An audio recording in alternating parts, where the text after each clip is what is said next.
Bonjour mes élèves, alors toujours en mathématiques leçon 5, les multiples et les diviseurs, cette fois-ci partie 2. Alors dans cette partie, je vais baser un petit peu sur des exercices pour appuyer sur les notions qu'on a vues dans la partie 1. Donc, restez avec moi. Alors, dans cet exercice, ils ont demandé de donner pour chacun de ces nombres leurs multiples inférieurs ou égal à 30. Alors, comme vous voyez ici, on a la condition inférieur ou égal à 30 et tous les multiples qui sont inférieurs. Bien, alors on a 5, 7, 10. Mettez la vidéo en pause, essayez de noter les multiples de chaque nombre qui sont inférieurs à 30. Et j'ai bien dit tous les multiples parce que ils sont bien déterminés maintenant. Et attention, ils ne sont pas strictement inférieurs. On a inférieur ou égal à 30. Donc prenez votre temps et on passe à la correction.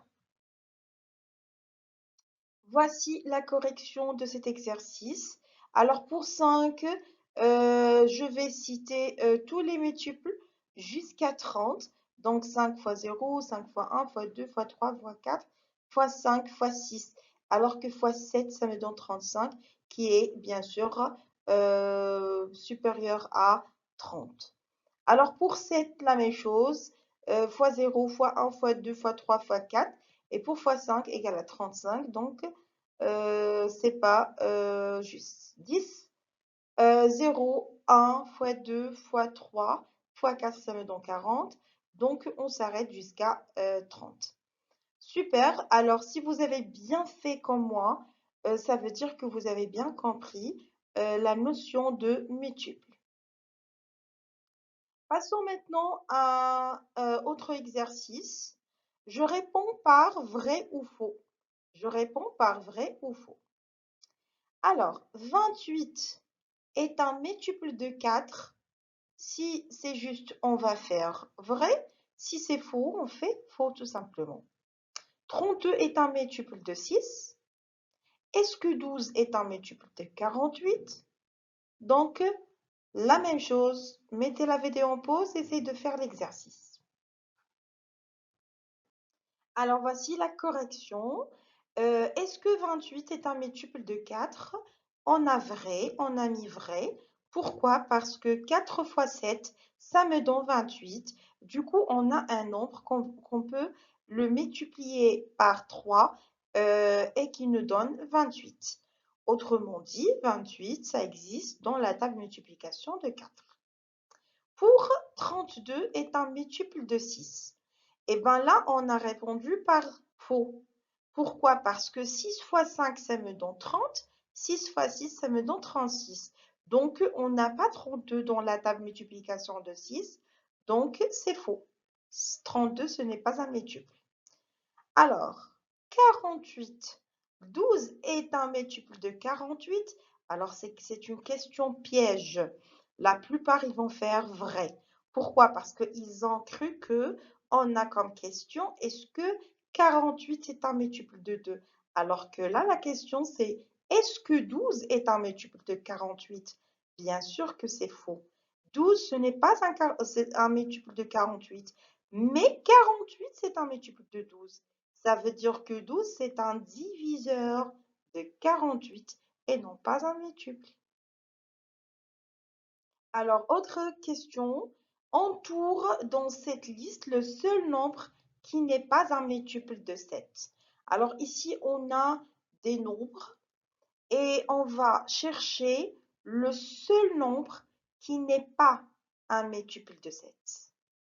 Donc, réfléchissez bien et entourez le nombre qui n'est pas un multiple de 7.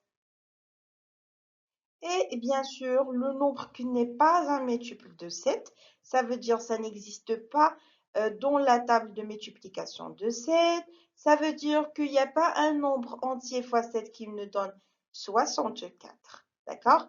Donc, c'est le nombre suivant, 64. On doit l'entourer. Alors ici, ils ont demandé de trouver trois multiples de 8, puisqu'ils n'ont pas donné comme condition euh, inférieur, égal, supérieur. Donc, on a le choix de choisir n'importe quel nombre dans la table de multiplication de 8. Trouve trois multiples de 17, la même chose. Alors, mettez la vidéo en pause et faites l'exercice. Alors, pour les multiples de 8, j'ai choisi comme multiple 24, 80, 160, mais cela ne dit pas que vous devez trouver les mêmes réponses qu'en moi. Bien sûr que non, parce que là, on a le choix. Donc, vous pouvez choisir n'importe quel multiple dans la table de multiplication de 8. Par contre, moi, j'ai choisi 8 fois 3 qui me donne 24. Et j'ai choisi fois 10. J'ai choisi fois 20. D'accord? Pour 17, trouve la même chose, 3 multiples de 17. Et bien, moi, j'ai multiplié 17 par 3, ça me donne 51. Par 7, ça me donne 119. Et par 11, ça me donne 187. Vous pouvez trouver autre réponse. D'accord? Alors, l'essentiel de vérifier la multiplication est que le résultat doit être un produit de ce nombre avec un nombre entier. Autre question, trouve trois multiples de 25 et trouve trois diviseurs de 21. Trouve trois diviseurs et trois multiples de votre choix. Alors, mettez la vidéo en pause et essayez de faire cet exercice. Alors, pour la première question, j'ai choisi les multiples suivants, 50, 125, 250. Du coup, j'ai multiplié 25 par 2, qui me donne 50. Multiplier 25 par 5, ça me donne 125. Et 25 par 10, qui m'a donné 250. Quand je viens de dire, vous pouvez avoir autre résultat et autre multiple. Pour les diviseurs de 21. Alors, ils ont demandé de choisir trois diviseurs. Ils ont choisi le 1, parce que comme vous savez, le 1, c'est un diviseur de tous les nombres. Du coup, ils ont choisi 1.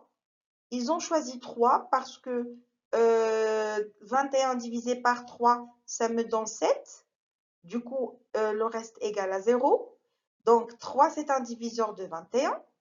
Et bien sûr, 7, c'est un diviseur de 21.